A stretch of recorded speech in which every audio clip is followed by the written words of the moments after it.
Continuing our discussion of the development life cycle, one of the phases is testing. So we're going to look at security testing. Our objectives here, we'll talk about static and dynamic analysis techniques, penetration techniques, and some real-world examples of flaws or vulnerabilities that either were discovered through testing or which should have been discovered through testing. So we talk about static analysis, dynamic analysis, and penetration testing as our three primary techniques. And this chart depicts that there is some overlap and some gaps between them. No one of these techniques will find all of the flaws. No one is perfect. And in fact, it's important to understand that one of the limitations of testing is that it will never demonstrate that you have no vulnerabilities. All it can do is find what it finds.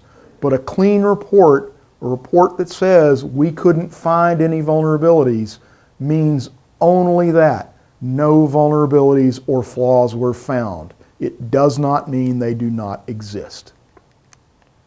Static analysis is really a security-oriented review of the code.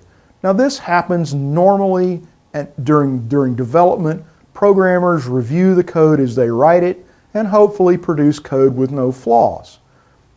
As code gets more complex, we have to automate this process in order to deal with the volume of code. Consider a modern operating system that has tens, if not hundreds of millions of lines of source code.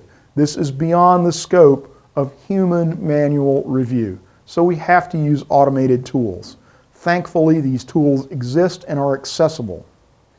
Let's look at a specific example of something which would have been discovered by static analysis. Examine this function. We're going to test if someone is an administrator by evaluating their permission level. So, if permission is greater than 2, we return true. If permission is less than true, we return false. What happens if permission is equal to 2? That's undefined. So now we have a program, we don't know how it's going to behave in a specific situation. That's not good. This would have been detected through static program analysis. Another real-world example, a little more complex. So examine this code segment and see we're testing if options are equal to wclone or wall, and if the current user ID is equal to 0. And if that statement is true, we return einval. But what's wrong with this code? That is not a test. The double equal is a test. The single equal is an assignment. So in practice, the way this would work, if I test options equal wclone or wall, if either of those are true, then I'll evaluate the other side of the AND statement, the double ampersand. And in this case, I'll assign the current user ID to 0. Now this is C code from the Linux kernel, and the effect of this would be that under the right conditions, you would set the user ID to 0, the root user, an elevation of privilege, a root level exploitation. This was actually discovered in the Linux kernel immediately prior to publication. So if it had been rolled into the production code, a root level elevation of privilege exploit would have been possible. This was discovered through static analysis. Another real example, the Heartbleed vulnerability. Now this is just the vulnerability of the day, if you will.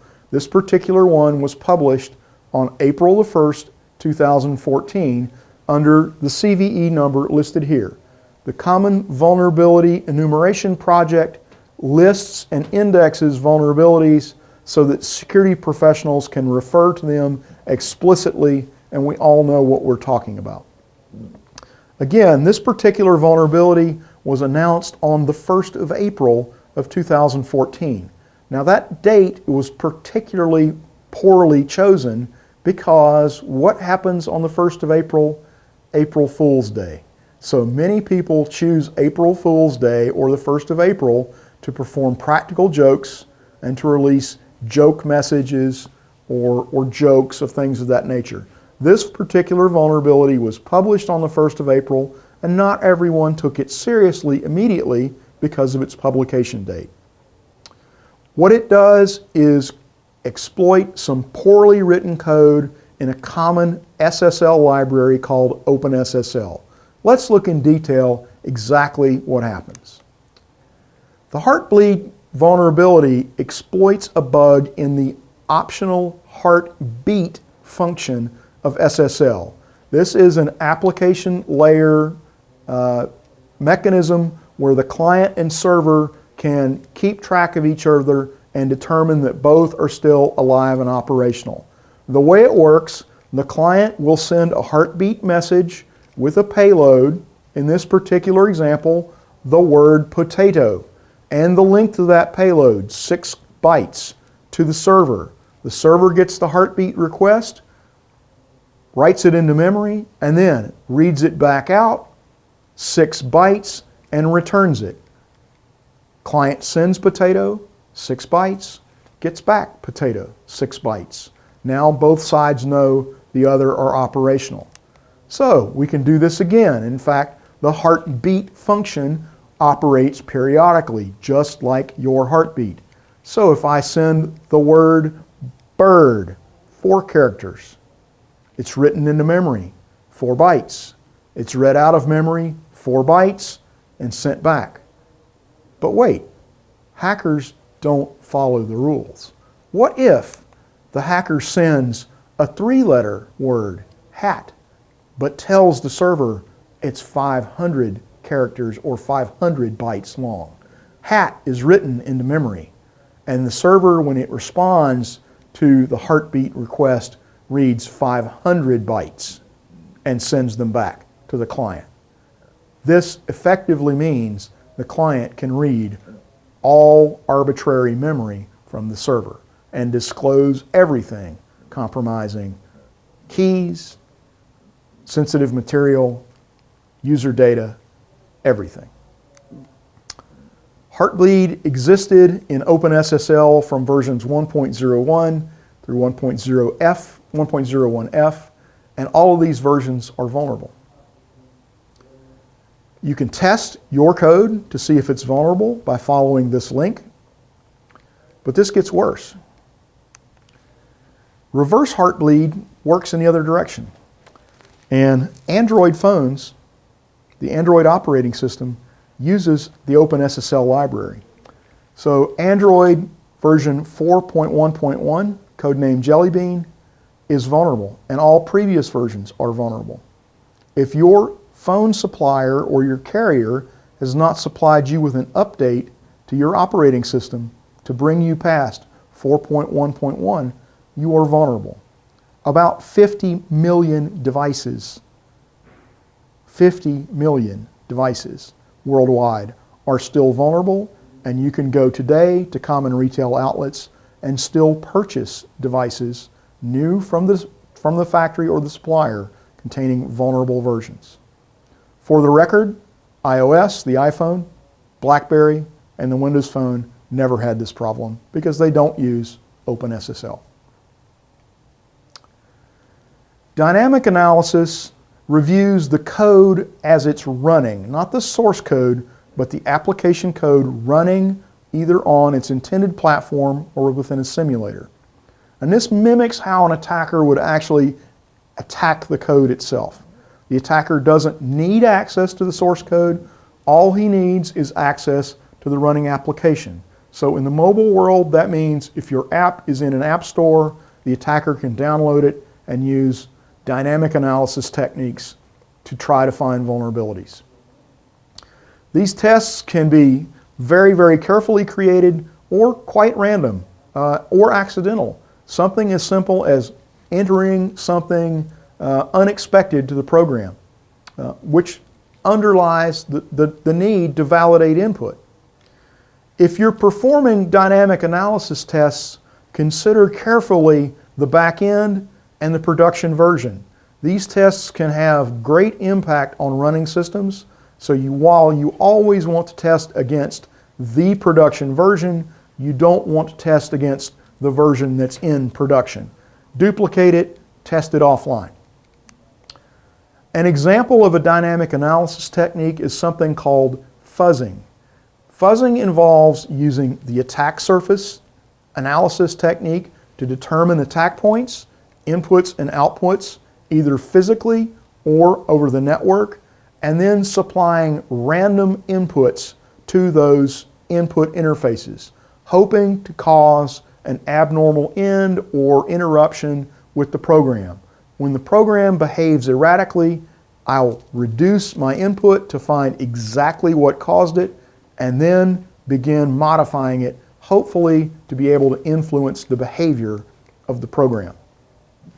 Much more information on the fuzzing technique is available from OWASP or from IBM, and in fact, the Heartbleed vulnerability was discovered through fuzzing.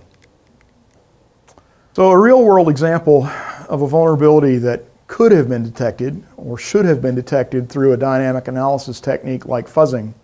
Let's look at the USS Yorktown. In the United States Navy in the mid-90s, a decision was made to transition from control of the ship via dedicated, purpose-built military computers to control using commercial operating systems and commodity computers. In this case, Windows NT 4.0 interconnected on the ship via fiber optic network. So in 1997, while on one of its testing cruises, the Yorktown, a crew member entered a 0 into a program field. And this 0 was stored in a database somewhere and later retrieved by another piece of software and used as the dividend in a division operation. If you remember mathematics, division by 0 is not defined or allowed. So the computer involved, the program crashed. The crash cascaded over the fiber optic network to all of the other control systems on the ship, and the ship went dead in the water. Had to be towed back to port. This is an example of a flaw, a program flaw that would easily have been discovered through testing techniques in the dynamic analysis category like fuzzing. Our third technique is called penetration testing. This is where we as the defender pay someone to attack our system, to act as if they were a criminal hacker coming after our system. We divide penetration tests into two broad categories, white box and black box. In a white box test, the attacker is given all of the information he could possibly desire, up to and including possibly the source code for the application, so that he has all possible advantages to attempt to attack and subvert our code. In a black box test, the tester is only given the identity of the target. Attack me, attack my program, or attack my systems. And they must research and determine all the information on their own. Penetration tests can discover flaws and vulnerabilities, but where they're really powerful is in demonstrating to your boss, to your manager, that you have a vulnerability that you perhaps are already aware of, but that it can be exploited by an attacker. This can help you generate budget to correct flaws. The weakness of a penetration test is the weakness shared by all testing techniques. The failure to identify a flaw does not mean that a flaw does not exist. So a report from a penetration tester that says no flaws found means simply no flaws found, not that no flaws exist. We talk about hackers, and the industry uses three terms for these guys. We call them black hats, white hats, and gray hats. These refer to the old cowboy western films out of Hollywood back when we were children. And if you remember those, the good fellas always wore white hats and the bad guys always wore black hats. And you could tell who was a good actor or a bad actor, or a good person or a bad person, by the color of their hat. So we refer to hackers as white hats if they are our professional friends and they're helping us try to learn how our systems work, how they can be attacked. And the black hats are the criminals who come after us, attempt to steal our data, and violate our systems. Unfortunately, sometimes there are people who act on both sides of that fence, and we call these fellows gray hats. Sometimes their hat is black, sometimes their hat is gray. The important lesson here is if you hire a firm or an individual to do a penetration test, you want to be extremely diligent to make sure you have a firm or a person with a good track record, a proven reputation, who is ethical, that you can trust to not be a black hat or a gray hat. A real-world penetration test. If you don't hire the hacker, don't worry, he'll come after you. The Target Corporation is a major retailer in the United States and North America. And in December of 2013, it was announced that they had been penetrated and approximately 40 million credit card records were compromised. 40 million. Now consider the cost of replacing a credit card. Mailing out the new card, generating the new card, revoking the old card, dealing with the compromised data, and perhaps the financial loss that goes along with it. So you can see that 40 million credit cards being compromised is a major, major compromise. How did this happen? The attacker exploited a known vulnerability in a Windows operating system which had not been patched. The fallout from this particular exploit: the Chief Information Officer from Target had to resign. The Chief Information Officer, by the way, had no IT experience. And the PCI mandated penetration test, the payment card industry's data security standard, mandates that if you store, handle, or transmit credit card data with an automated system, that system be penetration tested at least once a year. That test had never been performed, and this vulnerability would almost certainly have been discovered if it had. Thank you.